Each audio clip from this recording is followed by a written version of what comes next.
წარმოიდგინე, რომ მიწაზე დგახარ და უყურებ მუდმივი სიჩქარით მოძრავ მატარებელს და ფიქრობ, მიწა უძრავია და მატარებელი მოძრაობს. მაგრამ თან ამ დროს შენი მეგობარი ზის მატარებელში და ის ფიქრობს, არა, ეგრე არა, მატარებელი არის უძრავი და მიწა მოძრაობს.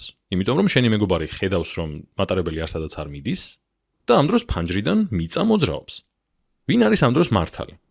შენ თუ შენი მეგობარი? თავიდან შეიძლება ვიფიქროთ, რომ შენ ხარ მართალი. მიწა მართლაც უძრავია და მატარებელი მართლაც მოძრაობს.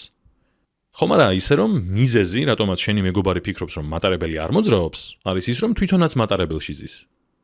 მაგრამ ამ დროს მასაც შეუძლია, რომ იგივე თქვას შენზე. მას შეუძლია თქვას, იცი რა, არა, მატარებელი მართლა უძრავია, უბრალოდ შენ მოძრაობ მიწასთან ერთად. და ეს გიქმნის იმ ილუზიას, რომ მიწა არის უძრავი. როგორ უნდა მოვაგვაროთ ეს დავა? იქნებ რამე ექსპერიმენტი არის, რაც შეგვიძლია ჩავატაროთ და საბოლოოდ დავადასტუროთ, რომ აი ერთ-ერთი არის მართალი და მეორეც ცდება. სინამდვილეში აღმოჩნდება, რომ რა ექსპერიმენტიც არ უნდა ჩაატარო, ორივე იქნებით მართალი. თუ ექსპერიმენტს ატარებ მიწაზე, მაშინ დარწმუნდები, რომ მიწა არის უძრავი და მატარებელი მოძრაობს.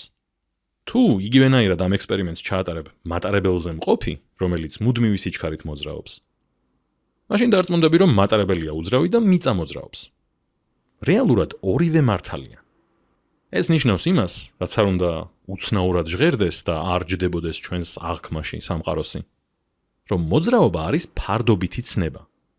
ფარდობითი არის ათვლის სისტემის მიმართ, რომელსაც განვიხილავთ. ასე რომ მიწის ათვლის სისტემიდან მიწა უძრავია და მატარებელი მოძრაობს.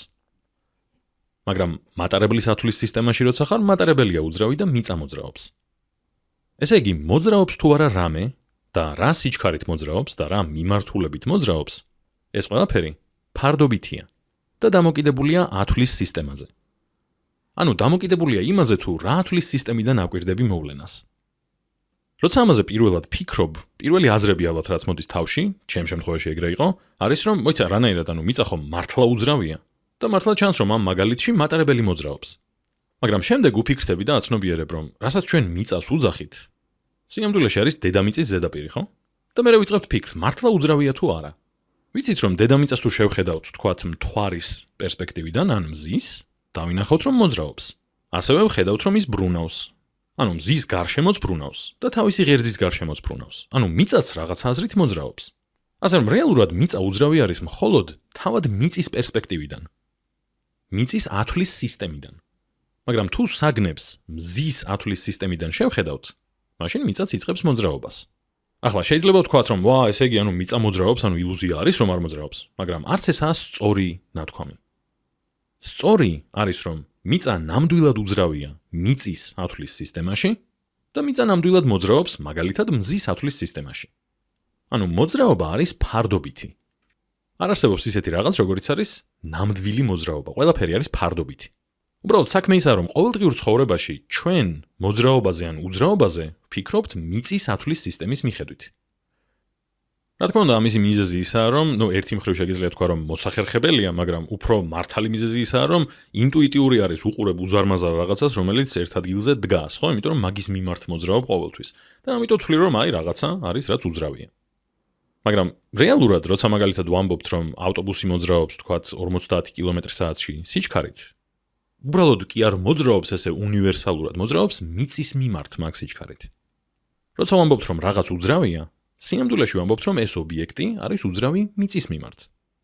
იმიტომ რომ მიჩვეული ვართ უბრალოდ ამას, არასდროს არ გვჭირდება რომ განვიხილოთ მიწა როგორ მოძრაობს, თუ რაღაც ფიზიკისას არ ვაკეთებთ ისევ. და თუ დაუკვირდებით, სინამდვილეში ყოველთვის ვფიქრობთ რაღაცა აზრით ათვლის სისტემაზე, უბრალოდ ვერ ვიაზრებთ რომ ეგ არის ათვლის სისტემა. უბრალოდ ავტომატურად მიწას გულისხმობთ, მაგრამ სინამდვილეში რასაც ვამბობთ არის რომ მიწის ათვლის სისტემის მიმართ ავტობუსი მიდის, სახლი დგას და ასე შემდეგ. და თან აი უფრო ზოგადადაც რომ დავფიქრდეთ, თუ ათვლის სისტემას არ ვახსენებთ, მაშინ მოძრაობას ან უძრაობას საერთოდ აზრი არ აქვს. აი მაგალითად დავფიქრდეთ კოსმოსში თანამგზავრებზე, რომლებიც დედამიწის გარშემოა. ოდესმე დაგისვამთ თუ არა კითხვა, რა არის ამ კოსმოსური თანამგზავრის სიჩქარე. ეგ კითხვა იქნება უაზრო, თუ არ დავაკონკრეტებთ რა ათვლის სისტემას ვგულისხმობთ. იმიტომ რომ თავის ათვლის სისტემაში სიჩქარე არის 0, არ მოძრაობს. თანამგზავრი უბრალოდ ხედავს, რომ ყველაფერი დანარჩენი მოძრაობს და თან ეს არის მართალი და მართებული. ასე რომ ამ პერსპექტივიდან კოსმოსური თანამგზავრი იტყოდა, რომ სიჩქარე არის 0, თავისი სიჩქარე. მაგრამ ამ დროს დედამიწის ათვლის სისტემიდან ვიცით, რომ მას რაღაც სიჩქარე აქვს. და მზის ათვლის სისტემიდან მას ექნება სრულიად სხვა სიჩქარე. ამიტომ ზოგადად ყოველთვის უნდა ვახსენოთ, რომელ ათვლის სისტემას განვიხილავთ, როცა ვსაუბრობთ მოძრაობაზე, სიჩქარეზე ან მსგავს რაღაცებზე. უბრალოდ ყოველთვის არ ვამბობთ მაგას, იმიტომ რომ ვიცით, რომ იგულისხმება, რომ მიწაზე ვლაპარაკობთ, ანუ არც კი ვამბობთ და არც კი ვფიქრობთ მაგას იმდენად ცხადია. მაგრამ თუ დაუკვირდებით, ეგ დგას მაგის უკან, რომ მიწის ათვლის სისტემაზე ვფიქრობთ. ანუ მოკლედ რომ ვთქვათ, ამ ვიდეოს მთავარი სათქმელი არის ის, რომ მოძრაობას აბსოლუტური მნიშვნელობა არ აქვს. მოძრაობაზე საუბარი შეგვიძლია მხოლოდ ათვლის სისტემის მიხედვით. და მოძრაობა არის ყოველთვის ფარდობითი რომელიმე სხვა ათვლის სისტემის მიმართ. ჩვენს ყოველდღიურ ცხოვრებაში, როგორც ვთქვი, ეს ათვლის სისტემა ავტომატურად ნაგულისხმებია, რომ არის მიწა, დედამიწა.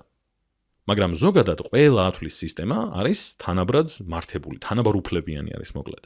მიწა არაფრით არ არის განსაკუთრებული, უბრალოდ ჩვენთვის ამოსახერხებელი, იმიტომ რომ ჩვენც მანდ ვართ. მაგრამ აი მაგალითად რომ განვიხილავდეთ პლანეტების მოძრაობას, მაშინ მიწის ათვლის სისტემა საერთოდაც შეიძლება არ იყოს მოსახერხებელი. ამ შემთხვევაში მზის ათვლის სისტემა უფრო გამოგვადგება. ასე რომ ყველა ათვლის სისტემა არის თანაბრად მართებული, ასე ვთქვათ, თანაბარუფლებიანია, ტოლფასია და უბრალოდ ჩვენ ვირჩევთ ათვლის სისტემას იმის მიხედვით, თუ სიტუაციიდან გამომდინარე რა უფრო მოსახერხებელია.